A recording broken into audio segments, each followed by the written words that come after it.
What up, guys? It's another day. This is Thursday now. I didn't do a ton of talking or all sorts of some of the different wrap challenges that you saw at SEMA. I did do, I think I talked about it yesterday. I did do one of the challenges that shows you how deep you cut, and I'm really proud of myself because I didn't cut through anything, but whenever I'd pivot, the machine would make a noise.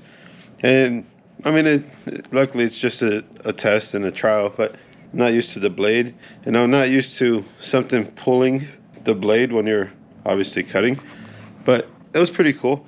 I saw, those of you that wrap or understand this industry, I saw, what's his name? His name is Xxploring. I never met him in person, so when I first started rapping a long time ago, he was one of a couple of people that first started making videos on tutorials and things like that. So I did watch some of his stuff, and I went up to him and said, hey man, I just want to tell you that I rap, and you know, when you're first starting and you're doing small videos here and there, I saw your content and it helped me become a better rapper. So I want to give you your flowers while you're here. And I just wanted to say thank you, and shook his hand.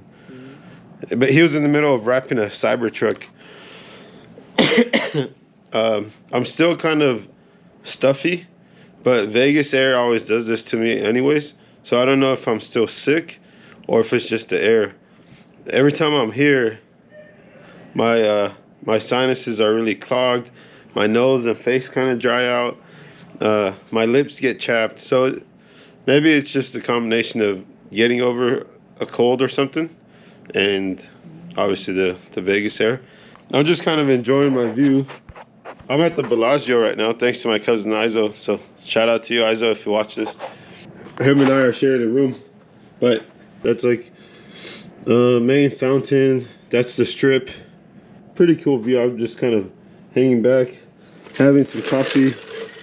By the way, if you, this is to some of you that haven't been to Vegas before. So I bought 2 breakfast burritos and 2 coffees. It was 50 bucks.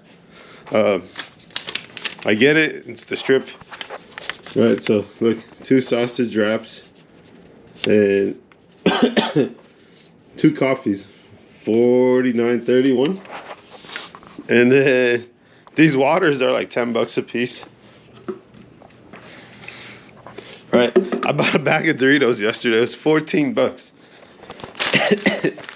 So just know if you're gonna come here, and this is probably the same with a lot of other tourist places or other like hotels or casinos on the strip. Things are really expensive. But I'm gonna send out my laundry to get done.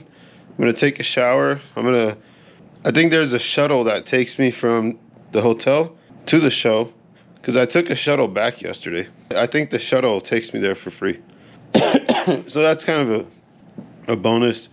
I'm gonna go down to, so with SEMA, there's a bunch of halls, and the whole show is spread out, and each hall kind of has its own specialty. One sec. Each hall kind of has its own specialty. So there's like an auto styling hall. That's most of what you saw yesterday. I walked down Central Hall. You have things like Airlift, Holly, McGuire's. There's all sorts of well, McGuire's isn't there. Magnaflow. There's all sorts of what do you call it? Performance parts businesses. I saw the B is for Build Mercy. Well, who's that IndyCar racer? You might have seen him. I don't know why I'm spacing out his name. There's a long line of people to meet him. Anyways, that's kind of the game plan. And I'm charging my batteries. I forgot to charge. Excuse me. I forgot to charge the batteries for the GoPros. I thought I was getting over this cold, but I'm not, I guess. Damn, I'm going to drink some water and relax for a minute. I don't know what's going on. All right, guys, so some good news and some not so good news. I didn't really make it to SEMA today.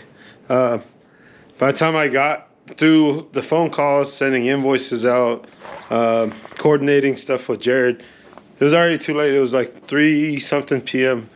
By the time I caught a taxi there, kind of walked around for an hour or two and then took a taxi back or a shuttle or something, it would probably be like a 5-hour trip for maybe 1 hour of walking around. So I was more productive on the business side of things. I went back and forth email wise with one of our big contracts, and then a company I've done stuff for 3 years called me out of the blue today. They have a fleet of touring buses and they want to color change them and then do their logo over the color changed buses. So they have 3 big Greyhound style buses, and I've already done their logo down the side of it once. It's huge. It's like a 55-person Prevost. They really love the graphics on it, but they're adding to their fleet, and they just signed a contract with a huge company. I'm not sure if I'm allowed to say names, but that company requires certain things they have to meet. I'm going to help them change their logo around and make better adjustments to what they're already working with. And then we'll talk about color changing the fleet. So in my opinion, that's, you know, anywhere from 30 to 60K of work dealing with one customer. I'm not going to say, hey, I'm going to go to SEMA and enjoy myself and shoot some content. I had to make that decision of, hey, let's make sure this customer is okay. They understand they're well taken care of. And that's kind of what took up a lot of my time. Now, I have done a lot of big stuff, a lot of stuff for this customer. So kind of the downside of being understaffed. I mean, if I had salesperson or designer on the team or more bodies that handled things like that, then I'd be fully able to like walk away and not handle it. But when you're about to hop in the shower and run out to an event, but you get a phone call like that, that moves into, hey, this is what we're trying to do. This is what we're projecting for the next year. You got to kind of drop what you're doing and make sure you secure the bag.